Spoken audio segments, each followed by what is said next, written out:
I'm going to try to get as much of my dream in as I can. As much of it as I can remember. The last few scenes is usually where I start because it helps me gravel back. So this morning I woke up and I wasn't ready to get out of bed, and so I went back to sleep, which is something I usually do. Actually, and as I was thinking about what I was going to say to start this video, I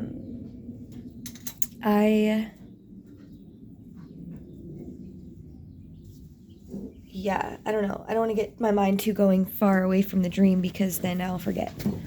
So, anyways, I'll tell you the last scene and see if I can pull more from that. It wasn't exactly the last scene. Anyways, so we were going somewhere. Somebody was like fighting us. Somebody was definitely coming after us. I got it clear. My ex-boyfriend Jet was in my dream. His crazy friend who was in love with him, Shay, was in my dream. And we were in a hotel room. And at this point, I was still not like talking to him because we actually broke up. Because he's a fucking... Anyways, we broke up. And I remember in this scene in my head, I was actually upset because, again, a drug dream. They were trying to get, like, high, but they weren't getting me high. And I thought that was weird. And then I started picking up on the subtleties between them two and noticed something weird. And then some altercation happened. I was trying to kill her in my dream. I wasn't, like, that wasn't in my mind. But, like, yeah, dude, she came in the dream. She's trying to act like my friend to set me up.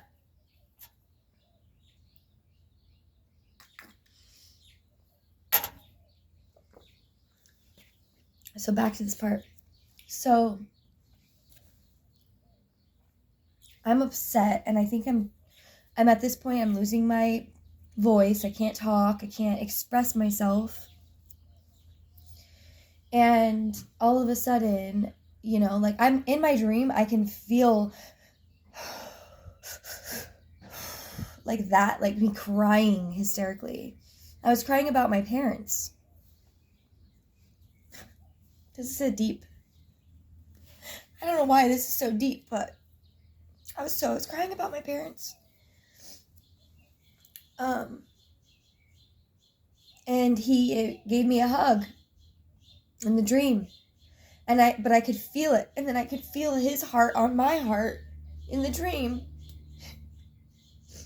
And then he started humping me. And started, like, trying to have sex with me. And his little friend came back in the room all pissed off. Started saying bad, nasty things about his dick. And then she tried to watch.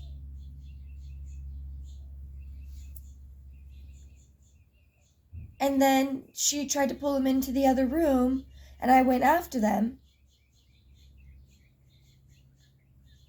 And he starts talking to me like I'm some fucking dumb bitch. Like, you can go give me some space, wait for me. And they're like loading a bowl to smoke, and I'm just like, are you fucking with me right now? Like, I did that for many years where I dated somebody like that.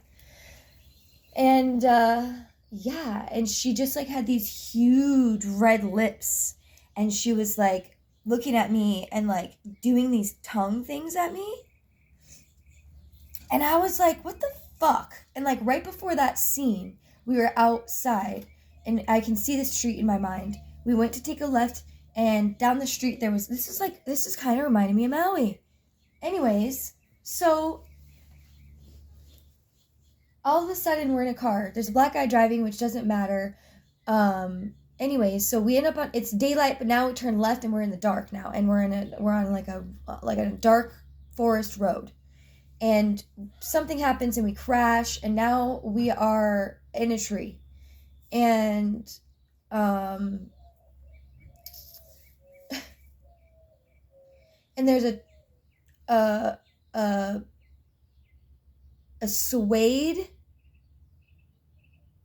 living room chair, like a comforter chair,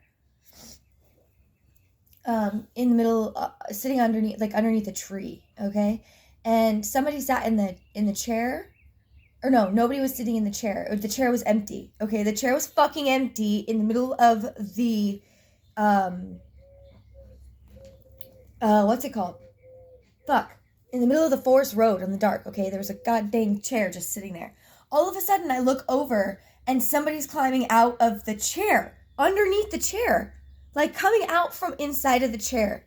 And they had the longest fucking AK-47 I ever seen in my life.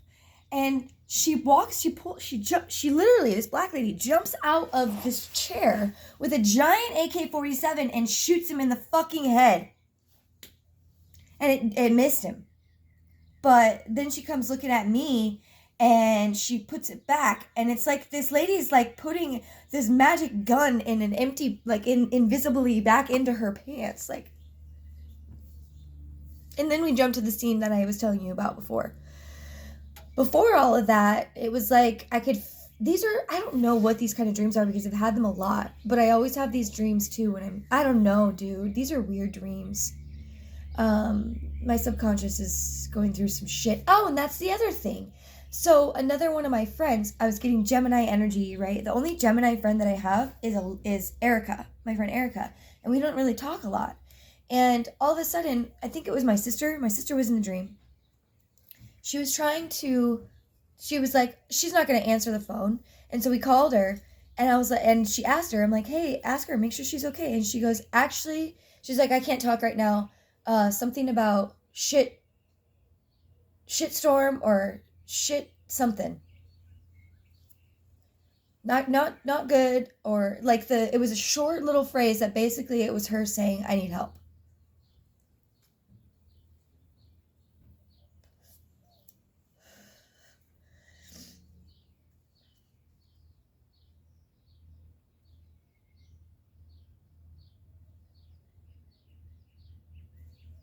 Man, and I really thought I was going to Orion's belt last night.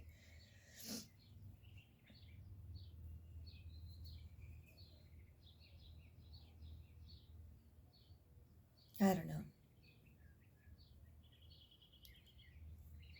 I've been getting a lot of readings. Not a lot of readings. I actually, when I say I've been getting a lot of readings, I've been getting daily readings from different readers talking about the same motherfucking thing.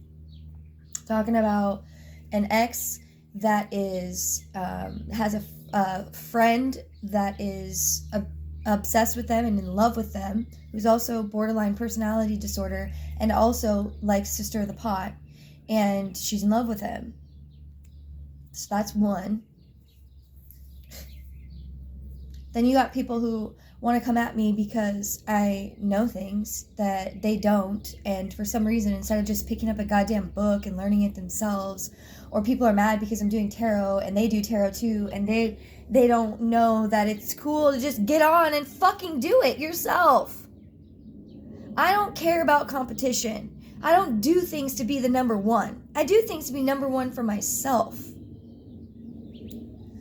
I don't care if, there's like so many unwarranted